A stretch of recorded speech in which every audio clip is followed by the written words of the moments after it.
Hello, precious human. I have something very special that I want to share with anyone who needs to see it today. And if you're seeing this message, then this message is for you.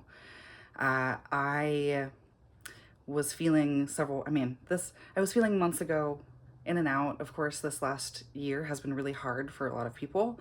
It is a hard time to be alive in history. And as I was processing some of that, I decided that it would be really good for me to pull 10 tarot cards for the next 10 years in America, and then pull 10 cards for what I needed to know for each of those years. And what I saw was really interesting, and I just keep getting the information that I think I'm supposed to share it. So here we go.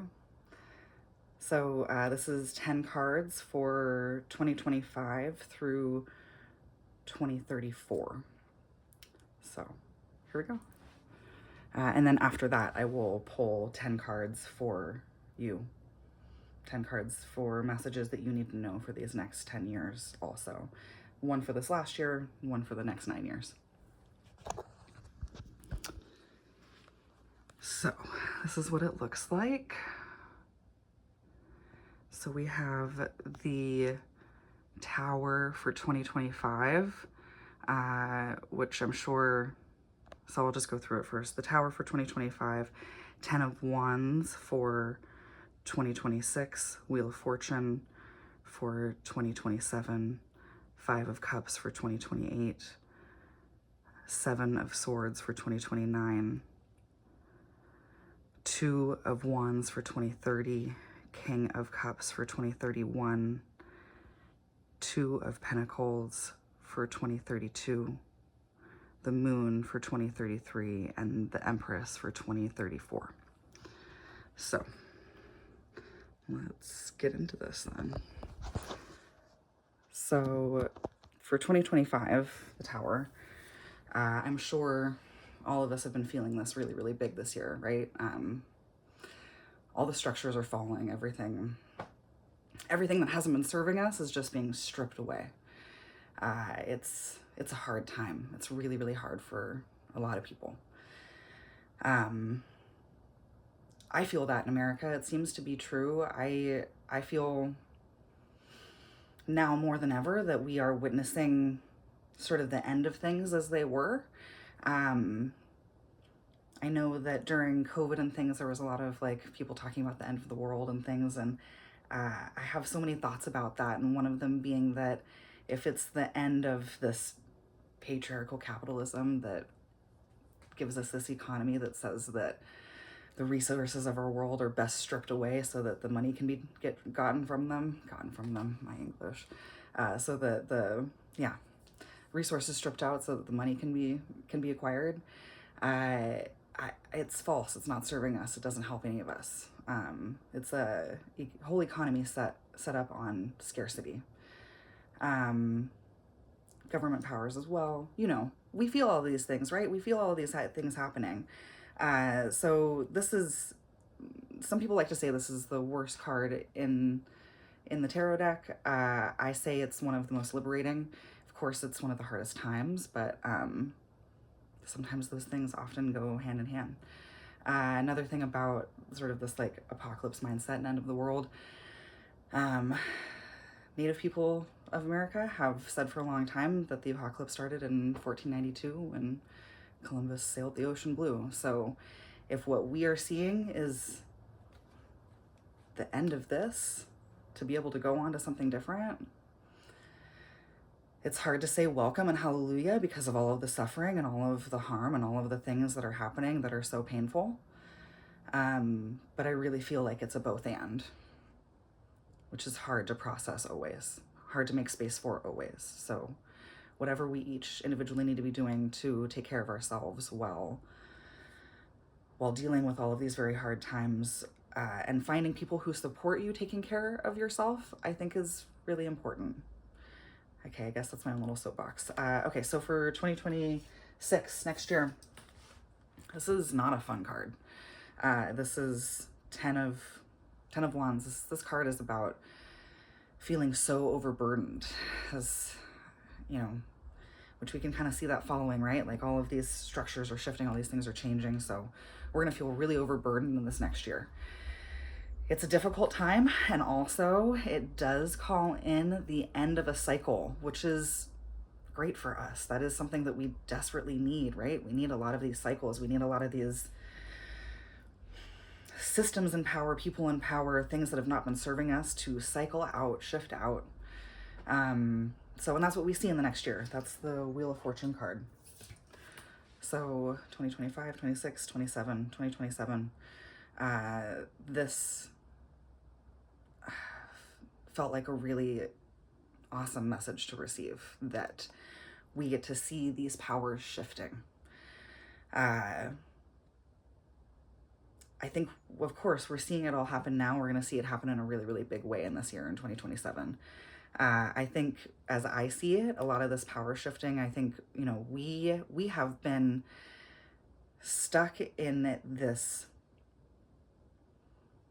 mind trick for so long. We've been tricked for so long to be thinking this two-party thing, this it's not the Republicans' fault, it's the Democrats' fault, and blah blah blah, and against this two things, this duality that doesn't serve anyone, where we're always in our elections voting for the lesser of two evils instead of who it is that we actually want. I, of course, I can't say of course anymore. We see all of these things changing, and I think with the release of the Epstein files and all of these things, it's becoming really clear. The structures are falling, the things are changing, and it has to do with all of the power systems, right? It's not like we can say it's not their fault, it's their fault anymore. We have to be able to look at the corruption and the issues within the whole system and the things that we want to change that way.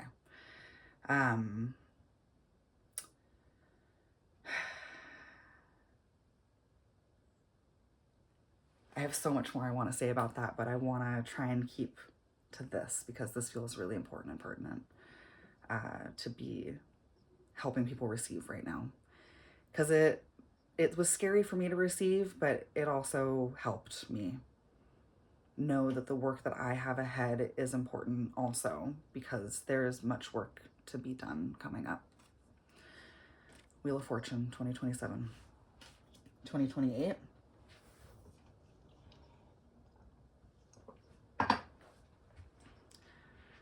Five of Cups. This is also not a fun card. This card is also about focusing on loss, focusing on the things that are no longer here. This person had 5 cups. 3 of them have tipped over and no longer hold what they were offering to this person. And to their back is these 2 other cups that are still full that they haven't even noticed yet. So what I see is that as we have our structures falling and we're feeling overburdened, and then our powers are shifting. So our powers are shifting, and more conscious people are in more power, and we're trying to look at what's ahead and going, oh my God, all of the things that have been lost. This is part of what is so hard about these next couple of years, is that although great changes are coming, there is going to be so much suffering and loss during this time. And I think it's really unfortunate and maybe beautiful about humans that humans oftentimes need to be able to really see the repercussions of the shitty things, the repercussions of our decisions, of the things that we're putting forward and creating and co-signing. And the earth is okay with things being lost. There's, this ideologies about, I want to talk about death magic and about how we have to be able to let things go, to let things that we are currently honoring really exist and thrive.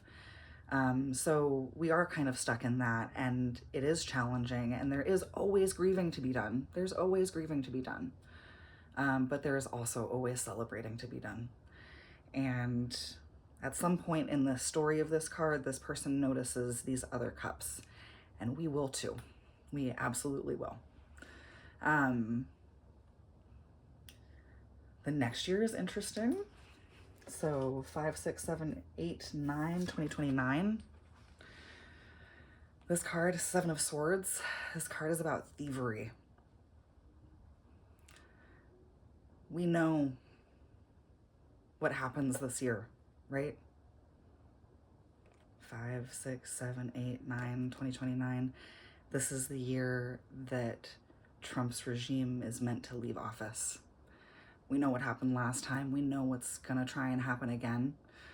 I think that being aware of thievery in really big ways is going to be so important this year and throughout this big power shift, because these people are not going to want to let it go and have so many tools and power, so much power and so many tools at their access to be able to try and pull bullshit. So I see this thievery as being about Trump not leaving office, or his regime, or however it looks at that time. And also I really see this about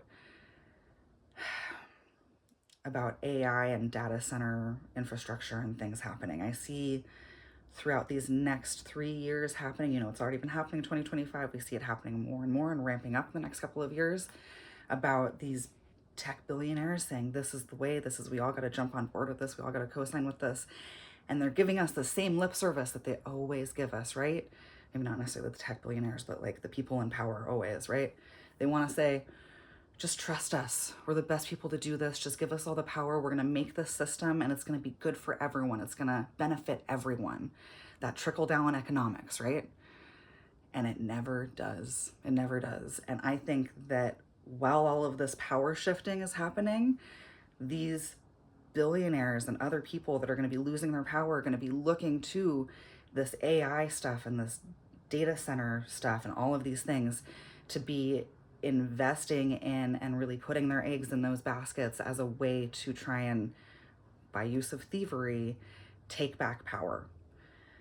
I see economy. I see this really having to do with the economy. I think whatever we can be doing to be working on our own ideas about economy. Read The Serviceberry. Read The Serviceberry by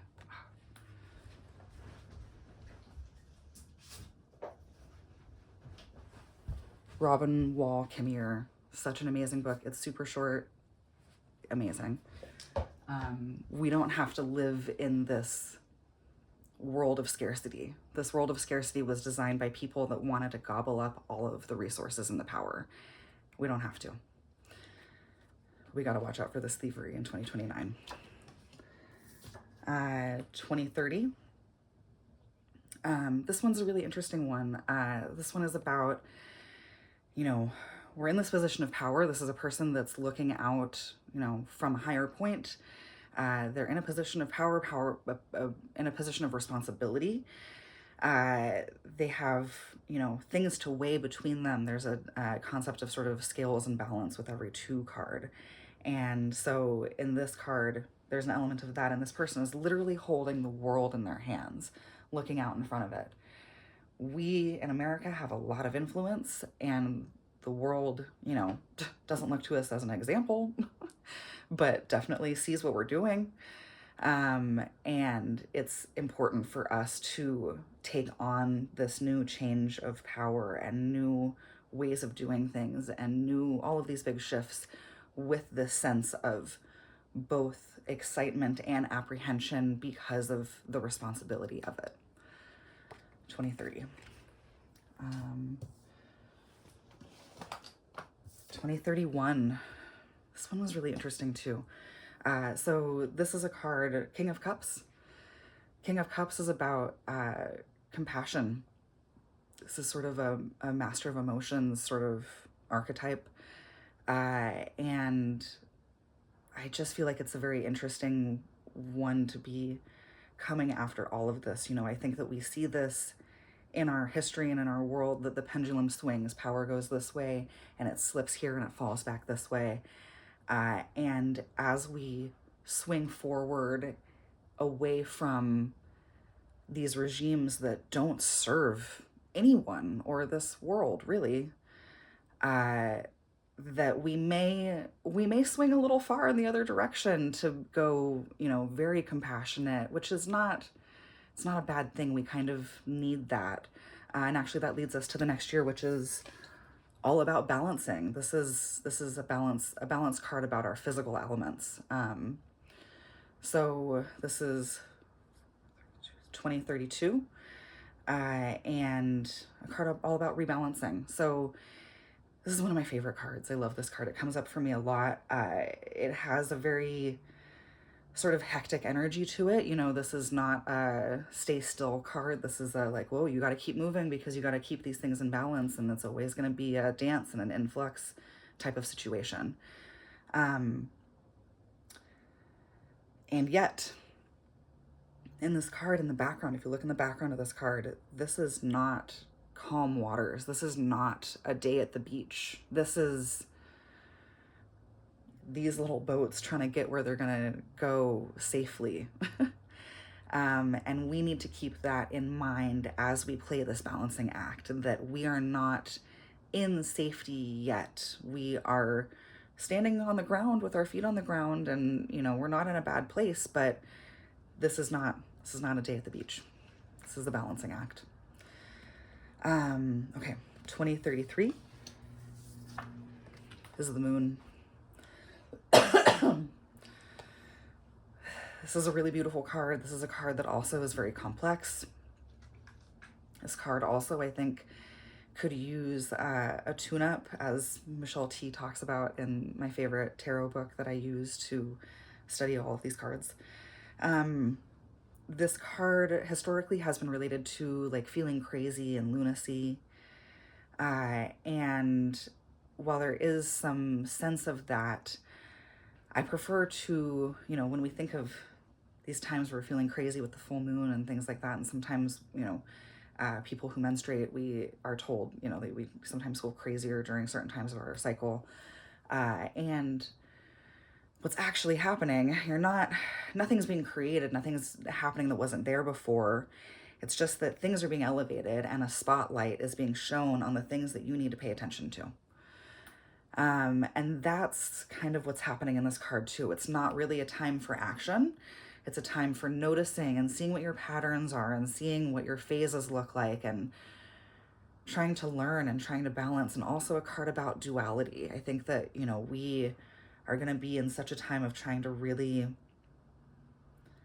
we've lived in a world that has these things in duality as really being versus and against each other.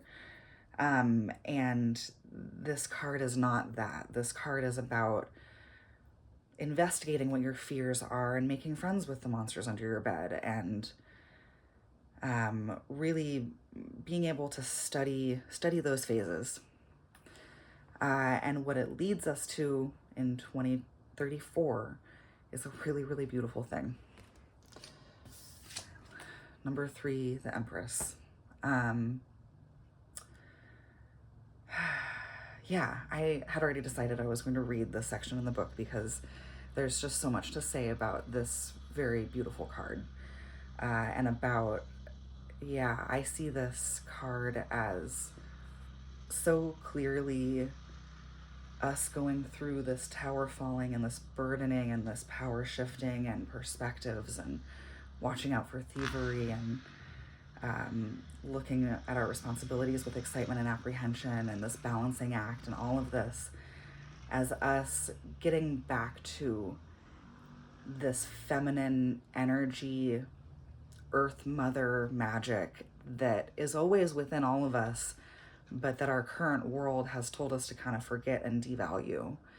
That we can work with the ways of our world and live, peace and harmony feels like really big words, but, and it won't always be like that because resistance and struggle is part of the human experience, but it doesn't need to be this bad, right? The way it is now, we can get there. Humans are capable of awareness and connection, and I know that it feels so hard right now because of all the things going on. But we also I know it feels like oftentimes it feels like we've never been further away from everything being able to change. But because humans are so capable of shifting and being aware and connecting, we've also never been closer to having everything be able to really shift and easily. I mean, not easily because we have all of this to go through. We have so much hard work to do to get there. But once we're working with these cycles, there will be senses of harmony and peace that we get to find within ourselves and our bodies and our world, because we are living with these cycles and in tune with the ways our world wants us to live, with the abundance of our world and our seasons and our cycles, not in this economy that says we have to strip everything and control the way that everything is produced and consumed, right? We're gonna read this one.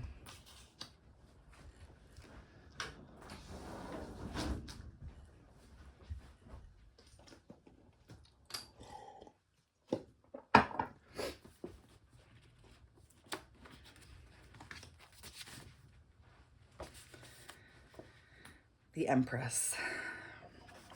The core of the Empress, the archetypal Earth Mother, is connection. Not only is the Empress connected, but all of her connections run deep. She is connected in ways that we all long to be, but that often seem somewhat out of our reach. She is heart bonded to her partner and her children. Her pets are her familiars. She understands them and communicates with them intuitively. Her connections with her friends are profound and fulfilling, and her connections with strangers in ways and she connects with strangers in ways that leave behind gladness and a sense of shared community. The Empress's primary connections are with the earth and its creatures and cycles, and with herself. This is illustrated by her placement outdoors in the wild forest, seated on a throne there,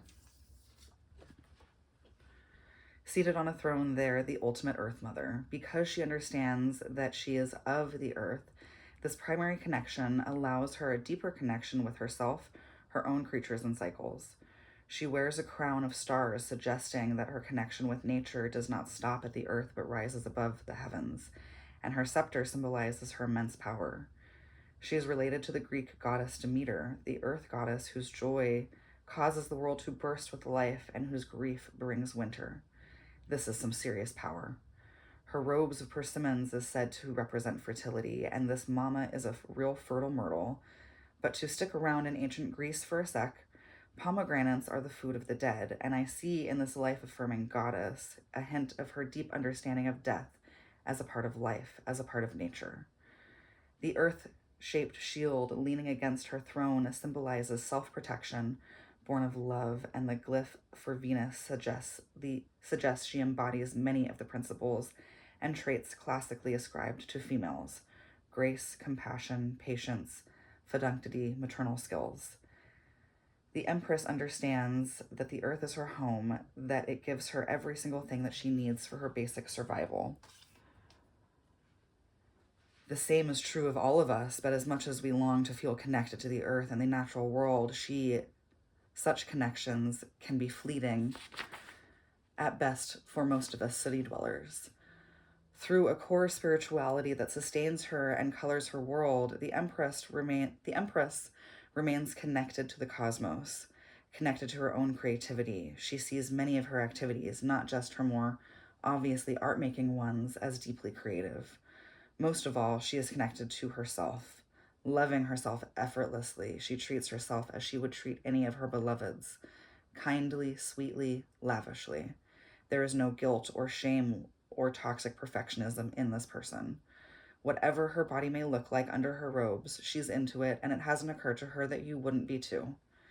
The Empress, the archetype of love, connection, and nurturance, and the matriarch, regardless of gender, of our own little love tribe, comes to us when we are feeling super loved. Maybe you are grooving.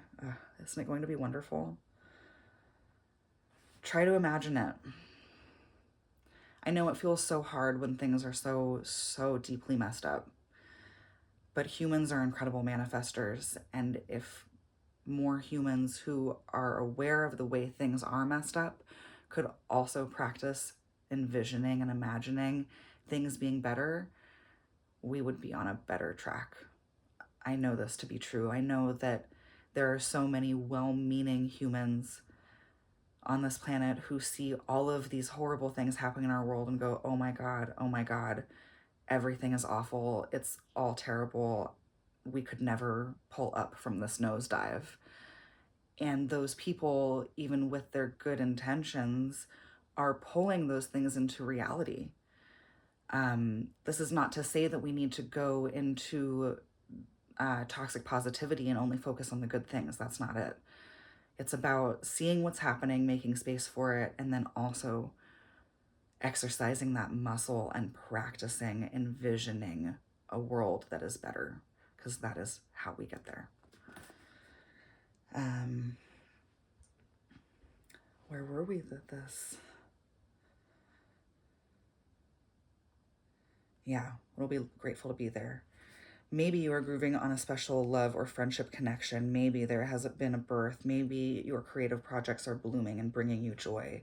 Maybe it just feels super good to be you today, and you can't pinpoint why exactly, but you're loving it. The Empress is reflecting this joy in life back to you. Conversely, the Empress may have shown up for you because you're not feeling joyful and creative energies today. You're feeling disconnected, alone, as if life is a slog. The Empress has come to remind you that that is not the case. Life is magic, and evidence of this is everywhere. If you're not able to snap out of your gloom, seek out the most Empressy person you know and spend some time with them, soaking up their positive energies. You might even want to ask them what they're so happy about or what they like about you.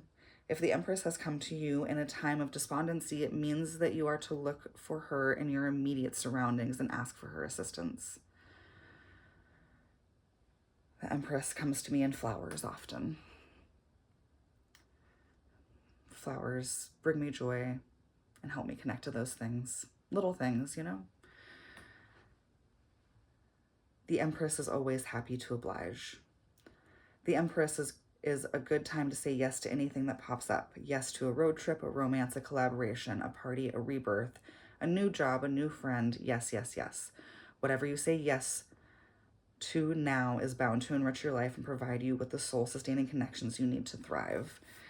I see during this time that this is also where we as a country will be reconnecting with other countries who have, during this time, very understandably thrown their hands up and said, we can't do this with you. I think that there's so much damage that's been done, right? And a lot of that, you know, those bridges can never really be repaired, but we are capable of building new, beautiful bridges, right? Okay. Now we're going to pull 10 cards for you to correspond with these next 10 years. So this is going to be a card for last year, a card for next year, and then a card for the next 8 following years.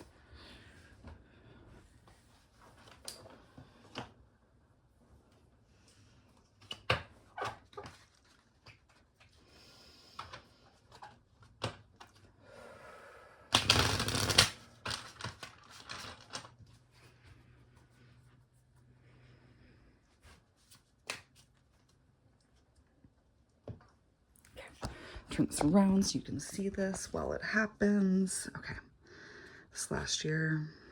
Ooh, swiftness.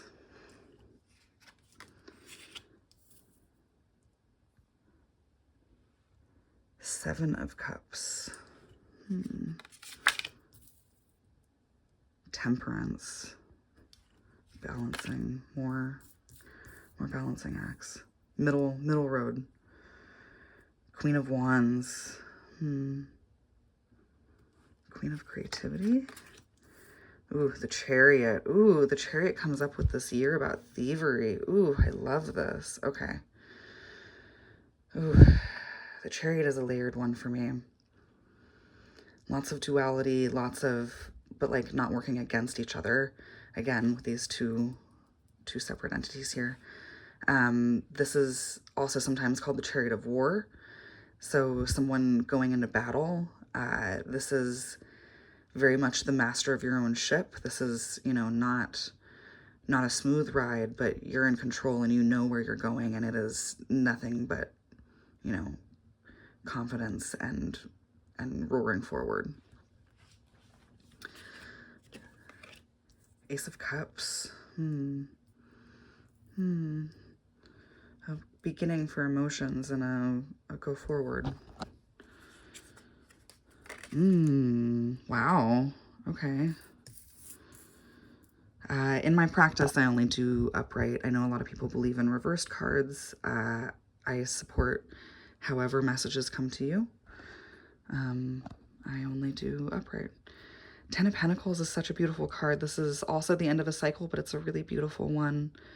And it does make sense that it coincides with this King of Cups. Also, this is about success, family. It's a party. It's yeah, your dreams coming true in some senses.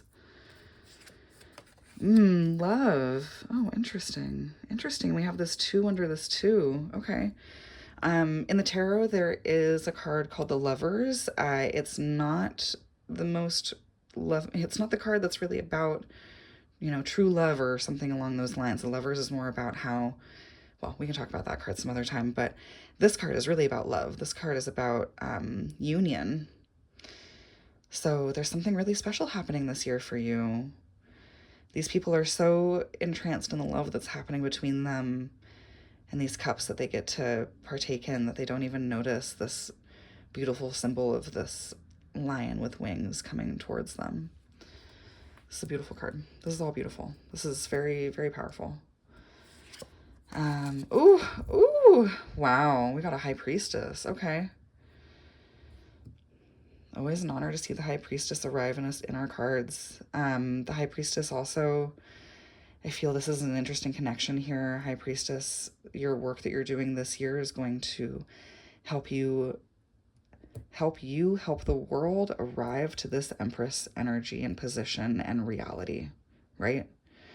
You already know this. There's work that you need to do because the world needs you to do it. We need you. Okay, and then our last year, 2034.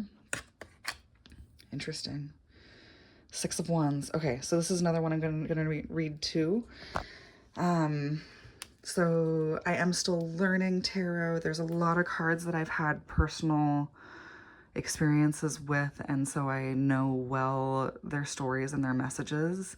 And then there are some that I don't, and so for those I will be reading out of this Michelle T book. So again, this is under our tarot. We have swiftness. This card is about moving quickly and hectic, and I'm sure all of us feel this year, right? Yeah, time to move swiftly. It's also interesting that this 8 of Wands is sort of, we're swiftly collecting all of these wands, right? And then we arrive the following year to be overburdened by them. Which is kind of how it is right now, right? Like, it's hard to even pick 4 things that you want to really throw your weight behind because there's so many things under attack that really need fighting for. This 6 of Cups is one that I want to read to us. 6 of Cups.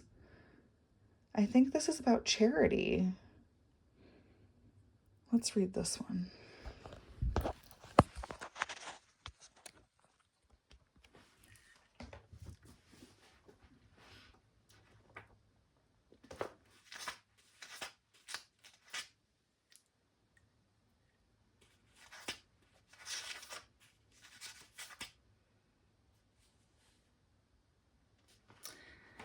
Okay, so this makes perfect sense that this is the message that's coming up for this. So last year, fucking worst, sucked, awful, terrible. Everything fell apart. And there was all this swiftness and moving quickly and all this tension. And this next year, we're going to be feeling really overburdened too. It's going to be another difficult year. So the message for you to remember during this time that we already know is going to be hard. The overarching message of the 6 of Cups is one of sweetness. If this card is up for you, it is encouraging you to be sweet and kind, to embrace wholesome pleasures and things of innocence. It's okay while things are so difficult to embrace the little pleasures and come back to the little things that spark your joy and make you feel like yourself. I'm a crier. I'm gonna cry, it looks like, as I read this one.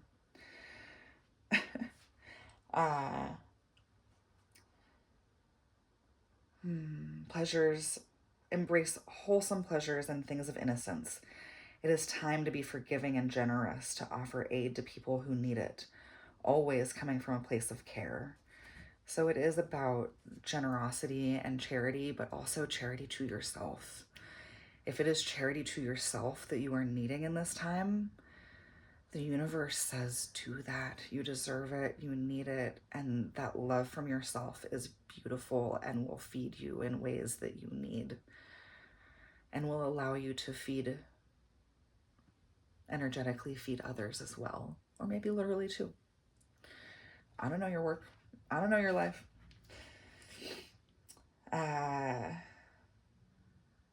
It is the time to be forgiving and generous, offer people aid who need it, and always be coming from a place of care.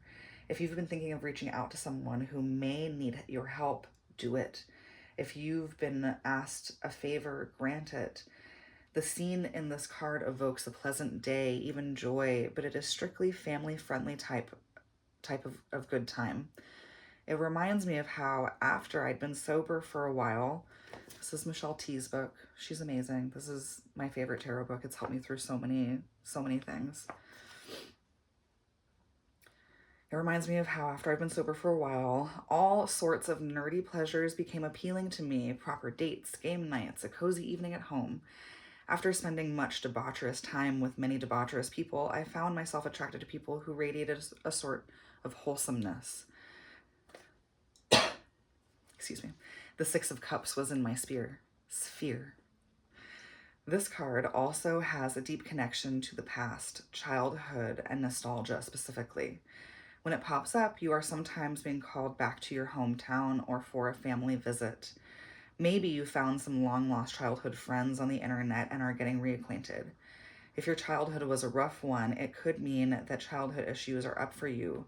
Unhealed wounds are making themselves known, and you could be feeling triggered and vulnerable. If that is the case, seek the kind of company of those who love you. The Six of Cups is set in the courtyard of a fortress. Sometimes we need some safe space to sort out our past, and we will. After all this last year, we will. The card might be telling you that such a retreat could be beneficial. Our culture is so youth crazed that encourages us to believe that our best years are behind us by the age of 25. Of course, this isn't true. But if you've been feeling old before your time, this card is telling you to get off your ass and do something childlike. Play, run, dance, go rock climbing, eat an ice cream sundae, dress inappropriately, go to a concert, make some sloppy art, do whatever it takes to pull yourself out of the mental doldrums. I think that this is a beautiful response to how our world is obsessed with beauty, specific types of beauty and youth. Want to regain your youthness? Go skip, go play a game, go find some bugs to play with, go have fun, go do something that your child self used to love to do, right?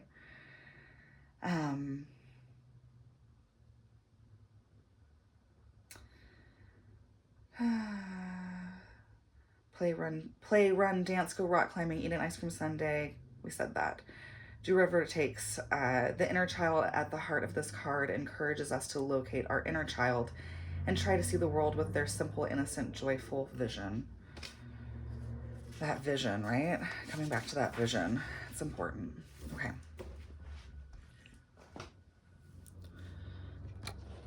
So this next year, 25, 26, 27, 2027, this card for you is Temperance.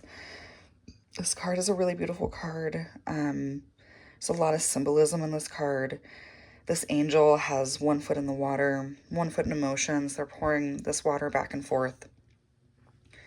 This card is very much about finding the middle ground. Let me look in my notes. This card just came up for me recently. Let me see.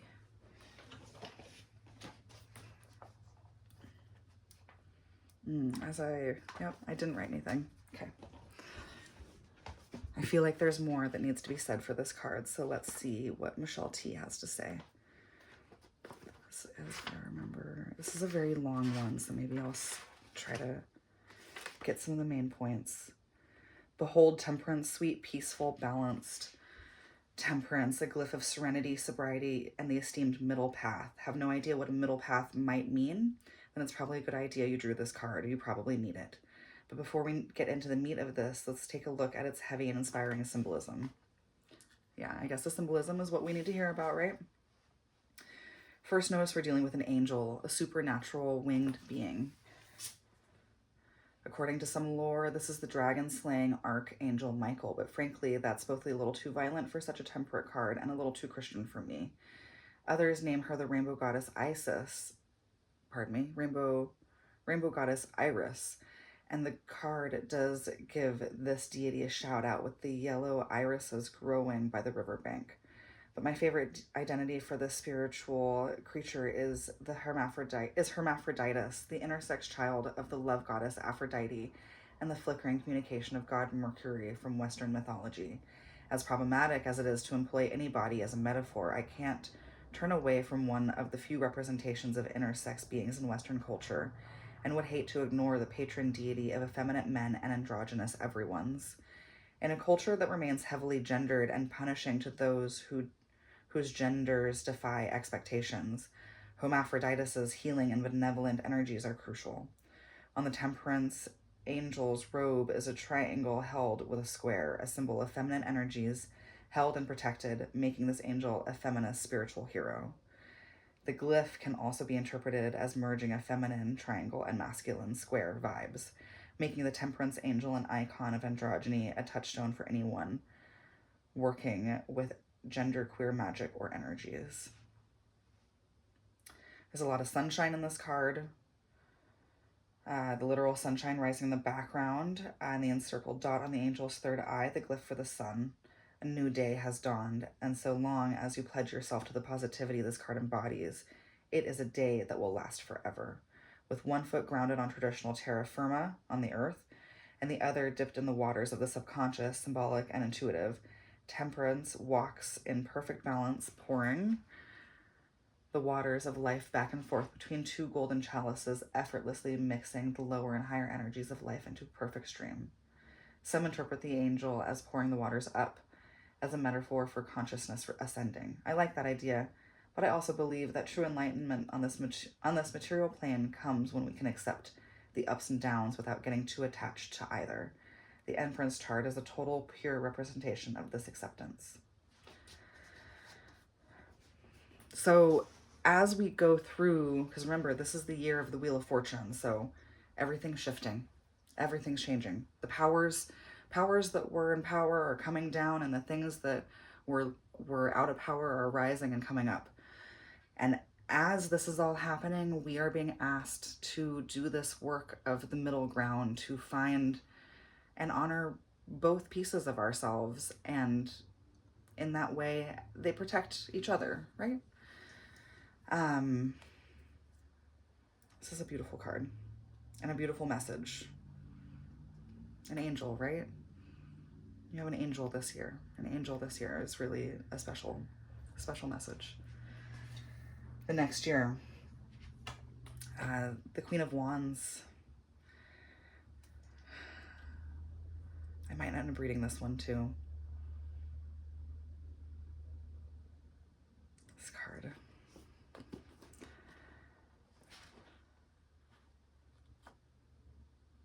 Queen of Wands.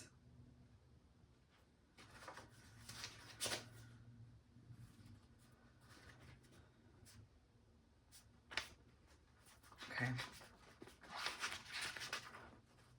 Queen of Wands. So remember, this is after our powers have shifted. This is after the Wheel of Fortune. And this is during the year that we are distracted by what is being lost, which is understandable. We have to make space and grieve. And also at some point we'll see these other beautiful things that are still here for us.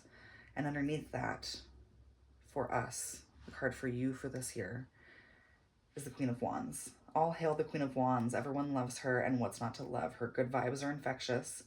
She's always got something cool up her sleeve. She runs with interesting posse, and her outfits are bewilderingly excellent.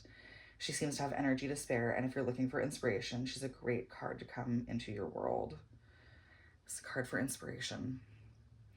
The key to this Queen's infectious spirit is that she's incredibly ambitious, but deeply non-competitive.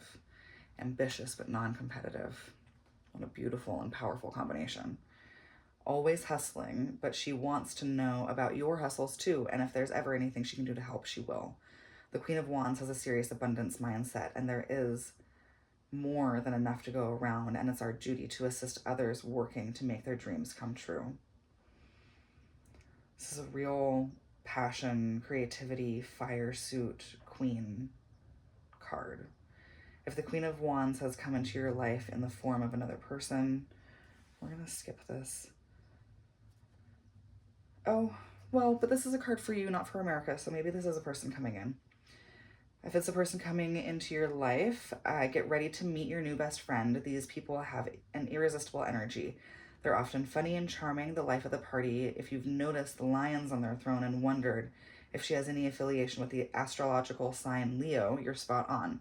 This person, a strong female or a person with a radiant feminine flair about them, loves to be the center of attention, but like most cats, they reward their pets with nuzzles and purrs. The Queen of Wands is so charismatic. She does have a cat here. So charismatic that you can't help but give her lots of attention. Her prosperity to give great attention in return guarantees a mutual appreciation society. So you're working on this, right? This is also a flow and a give back type of energy to this card. Her prosperity to give great attention. We said that. They're almost certainly not competing with you, so check whatever competitive vibes their overall glow and accomplishments might have triggered in you. The Queen of Wands wants to be your friend. This is a fantastic person to have in your squad. Friends, co-workers, teammates, literal and figurative. If this person has come to you for romance, I hope you are also a high energy person because they are a lot to keep up with. The payoff, though, is a lot of passion and an exciting life, so pop some ginseng if you have to. This person is worth it. If the Queen of Wands in this picture is you, how fabulous. You must really be enjoying your life right now. So, after the swiftness and the charity to yourself and others and practicing temperance in the middle road, you are reaching a new, higher version of yourself in this Queen of Wands. You must really be enjoying your life right now, meeting friends, being social, following up in your dreams must feel invigorating. If that's not the case, she is here to assure you that all this is within your reach. You only need to drop your apprehension, boost your confidence, and put yourself out there. If you are suffering from the idea that to be confident and self-assured is to be a conceited bitch, the Queen is here to help you drop this outmoded anti-feminist way of thinking. Loving and believing in yourself is the way to be, and the better to love yourself and believe in others. But I hope this card has come your way. It's because you already live that way, and today you're reaping the benefits. If the Queen of Wands represents a situation, it is one that will really support you getting whatever you want. It's a dream job come true. It's a party you'll shine at. If it's a performance, you'll captivate your audience in. It's a performance you'll captivate your audience in. The situation will help you live your best life, so say yes to it. But then, if the Queen of Wands is around, yes is probably the word of the day. Beautiful year. I think that one of the things that's happening with this card is that you are being asked through this journey, because really this is a journey of interpersonal work, right? This tower happened in our world. You felt all the swiftness. Next year, you're coming back to this charity within yourself and in your world. And then you're finding your middle ground the following year.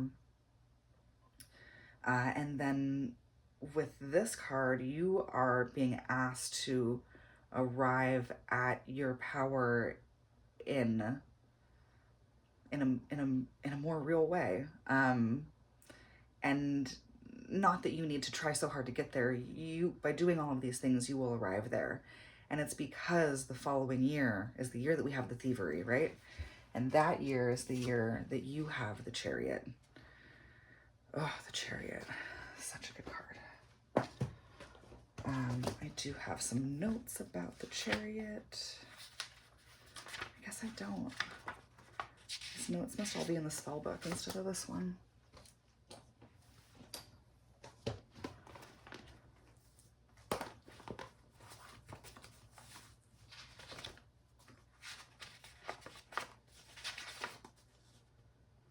Yeah, the Chariot.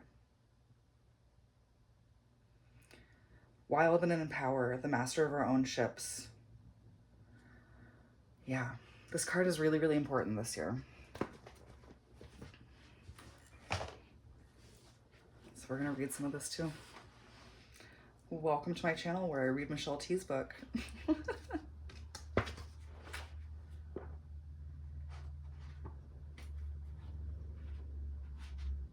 Chariot. I love this card. If the Chariot card has come into your world, it's looking like you're the boss. That's what's happening this year. You're stepping into your own boss powers. And we all are, right? We all need to be in order to catch this fucking thievery. Stop this. Even if you're chewing your cheeks, you're biting your nails, and butterflies are swarming in your stomach, the Chariot will not take no for an answer, and it demands that you refuse to take no for an answer too. The Chariot, called the Chariot of War in some circles, heralds that it's time for you to fight to get what's yours. Taking a peek at this card, we see some royal type person clad in chic yet practical outfit of armor with some witchy Art Deco moons on the shoulders and a shining image of the sun on the crown. Since this is a tarot, fashion is never just fashion, it's symbols. Since you probably are not going to be jousting or dueling, the armor is a symbol of the invulnerability achieved when you gain control of your emotions. Although a lot may be riding on the situation and the stakes are high, it's imperative that you keep your emotions in check while in battle, whether that's a professional or romantic negotiation. I generally advise a life philosophy that encourages tenderness, emotional honesty, and non-competitiveness. What the Chariot represents are those moments when such an approach will fail you. There is a time and a place for all things, and the Chariot is about fighting, competing with, and besting your opponent. If you've pulled this card from the pile, that's what the scenario is calling you to do. Pull on your suit of mental or emotional armor and hit the battlefield. Much of the imagery of the Chariot points to duality, the moons on the shoulder versus the sun on the brow, and the sphinxes, each the negative twin of each other. These images speak of the essential duality within all of us.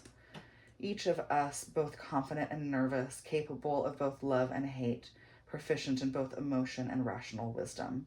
Although the Chariot does not require us to take an aggressive stance to get what we want, it does not require us to become total beasts in the process. So that is, it does require us to take an aggressive stance, but not to become a beast in the process. It acknowledges that the supreme confidence you must channel to succeed living alongside profound doubt. What is required to triumph under the Chariot's direction is not banishing your softer side, but balancing it with the parts of yourself that wants us to win at any cost. Generally, this sort of single-minded drive must be relegated to the background if you're going to make it nice with others. But in the Chariot, your bloodthirsty prowess is called to the court. Bring it. I'm not going to lie, the Chariot is a challenging one for me personally. As a codependent, people-pleasing dreamer, I want to smile and charm my way into things. I want my special ideas and uniqueness to be what gets me what I'm after. Most of the time, being easy to work with and an ace brainstormer works out. But all of us have moments when we have to roll into a room like a baller and make demands. Such situations surface for me when I've edited collections of other people's writings or edited a collaborative film. I had to trust my vision and stay true to it by requesting, then demanding, that people make changes to their work that they didn't necessarily want to make. I could have been more of a people-pleasing team player, but I felt certain that my vision was the best one, and so I went to bat for it. I think I bummed some people out. I still don't like thinking about that part. But the project turned out exactly the way I wanted them to. The projects turned out exactly the way I wanted them to, and I'm proud of them and of my decisions to fight for what I wanted and not take no for an answer. If the Chariot comes for you, know it's time for you to put on your thick skin and go to battle. It's okay if this goes against your nature, if you're trembling, if you feel like a total faker. Fake it till you make it is a great mantra when dealing with the Chariot. You're not required to be a 24/7 warrior to work with this card to get what you want. You only need to pretend for a moment that you're a tough-ass bitch who spanks the competition. After you've successfully scored, you can lock yourself in your little room and cry your nerves out. But really, you might not want to. You might find that accessing and flexing that particular muscle actually feels good. Rather than cry, you might want to take yourself out for a celebratory drink after tucking your brand new bossy pants into your dresser to be worn again as needed. Big work ahead. Really, really, really big, amazing work ahead.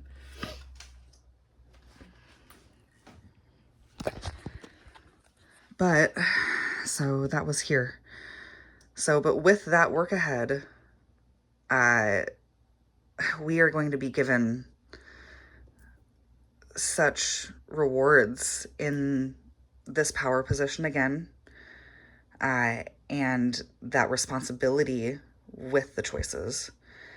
And for you, for this next year, it's the Ace of Cups, and this is the suit of emotions, of water, of flow, and this is the beginning of something new, as well as a full green flag to push forward, go forward. Interestingly enough, under this King of Cups, which is our year of America leaning into compassion, which feels crazy to say, but this is what I'm seeing, and I think it's possible. I know that it's possible. This is, of course, a suggested timeline, but I see what humans are capable of, and there's no reason why we can't do this. And your card this year is about a family celebration. This is, making the material things of your world, making your dreams come true. Interestingly enough, following that card is this love card. So, maybe this seems like sort of backwards to you. Maybe it feels like you're sort of putting the horse before the cart, but the universe is saying, whatever this is, go forward with it. You will be rewarded with beautiful things. And then after that, there will be true love. How amazing. And remember, that is happening, that true love is happening as America is rebalancing, which feels accurate, right? That as America is going through this rebalancing act, we have an opportunity to have this love come into our lives. And then the following years, the moon, and our card for that is the High Priestess. This is such a beautiful card. I'm going to have to read this card because I couldn't possibly say enough about it to be able to say enough of what I wanted to. So we'll see what Michelle T says. I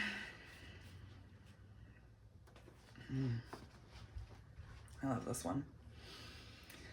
Here we have the most mysterious, the most radical, the most feminist card on the tarot, the High Priestess. A beautiful and enigmatic female figure sits upon a throne, a crescent moon at her feet. The High Priestess belongs to the moon and all the moon. How interesting that she comes underneath the moon year, right? Whew. The High Priestess belongs to the moon, and all the moon represents in the occult. Quiet power, secret magic, the unknown is here in this card. The tapestry behind her decorated with pomegranates. Lots of pomegranates, lots of fertility. Don't forget how fertile our hearts and our minds are throughout all of this world, trying to make us feel like we're crushed, right? Anyways, we're not a crushed pomegranate. We're a full and ripe one. The tapestry behind her, decorated with pomegranates, links her to her underworld sister Persephone, but is also a glyph for the tree of life, which upon the tarot itself is based. The High Priestess is the keeper of the tarot and the keeper of its mysteries. When you engage your subconscious to work with the cards, you are in her territory. She represents solitary magic, the witch without a coven, practicing alone.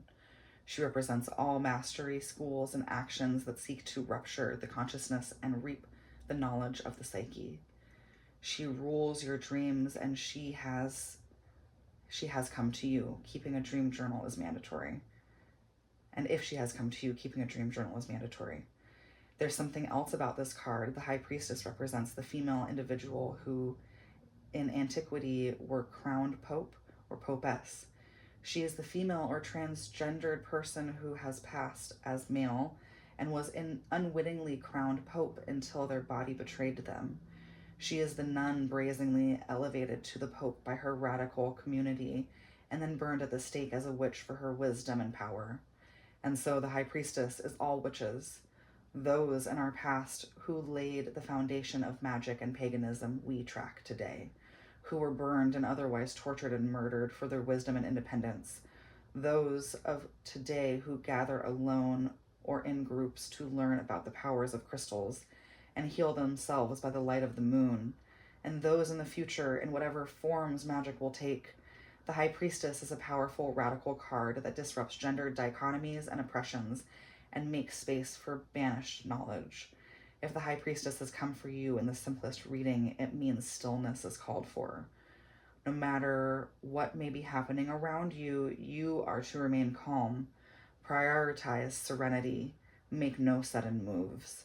You may have all sorts of people clamoring for you to make a decision, and you yourself may be chafing at the limbo you're in. No matter. When the High Priestess arrives, you do not yet have all the information. More will be revealed, perhaps even from your own heart or mind. You know when it is time to make a move, and you will know exactly what that move should be, because this is the High Priestess's forte, the slow reveal of deep knowledge that changes or enriches a situation. The High Priestess also rules the powers of passivity. This is not the time for casting spells, but for growing your own power so that future spells will be more potent and wise. It is time for studying mysteries, especially the mystery of your own self, yourself behind yourself, your secret selves, the ones you dream about, the self who generates intuition.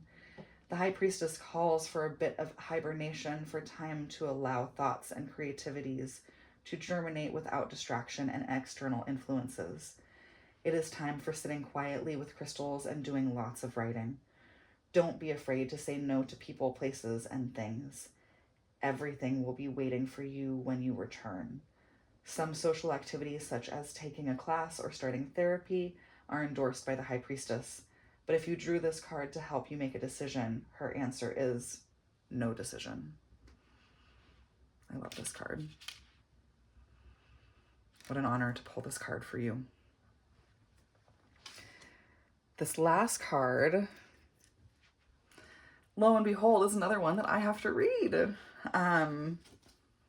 It is very humbling. I feel, I'm very grateful to be the place that I'm at on this journey of tarot, and knowing that even though I don't have 100% knowledge of everything that the tarot might want to show me, I still need to research and read, that it's not too soon to share the messages that I'm receiving, because that's what I'm being asked to do.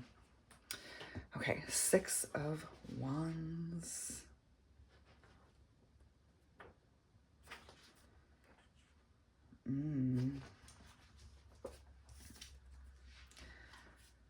Six of Wands. Oh my God. Okay.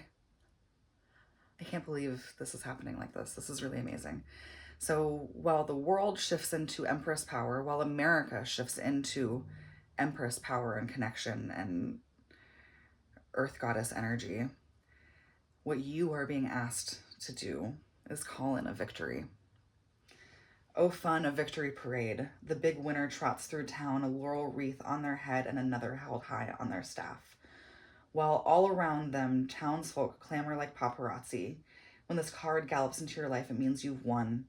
Maybe you've scored a job or promotion, or a project you've been working on has been greenlit, or the winning is that we've shifted these corrupt things in our world. and also your own personal work. I'm sure that there's much to celebrate and much victory in your personal work as well, in your personal life. It could be a creative breakthrough profound enough to share. It could be that the seemingly thankless charitable work you've been doing has earned you some serious accountability, some serious accolades. Often there's more work to do. This card is a 6 after all, not a 10. But when the 6 pops up, it means the work you have completed has hit a sort of critical mass and the time has come for props and recognition. Just the boost you need to keep your energy up and directed towards your larger goal. This is amazing. Yes, victory, and also our work is not done. You feel it, you see it, right? The 6 of Wands doesn't always refer to winning a competition. Sometimes you've bested yourself, or won against the odds. But for me, this card does bring up winning the Lambda Book Awards at the tender age of 28. I never ever thought the dirt baggy old me would get a literary award, and certainly not for a book that featured the snorting of drugs and the having of threesomes. Having my work recognized and celebrated by a literary community I didn't even know I was a part of was heady and humbling, and affirmed that I was on the right track with this writing thing. It wasn't the end of my story, but it was a critical moment of accomplishment that would influence the rest of my career. If the 6 of Wands is up for you, enjoy it. You've worked hard to bring about the triumph of this moment, and you should feel free to bask in the glow of admiration. I don't have to tell you not to let it go too much to your head, do I?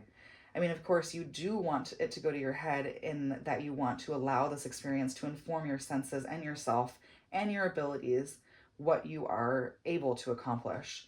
Let it build your confidence and go to work on any imposter syndrome you have lurking in your shadows. What the 6 of Wands doesn't mean is that you're through, you're done. You can rest on the card's numerous laurels. And though you may have been experiencing a personal best that involved literally besting some others, it doesn't mean you're literally better than anyone else, right? Duh. If your efforts are still too close to their starting point to have earned any real praise, but this card comes up anyway, know that the universe sees you and applauds your work. Keep going. Whether your achievement is worthy or a victory parade replete with horses, or it's more like a yay for me, I went 24 hours without drinking, the 6 of Wands is here to crown your accomplishments and give you a hip hip hooray. Keep doing what you're doing with joy and confidence. How amazing. I am so honored to be able to deliver this incredible message to you.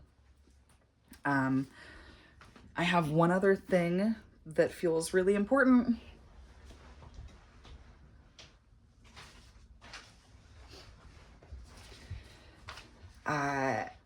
As all of this is shifting in our world, and all of this work is being, as you are doing all of this work and being asked to step into your power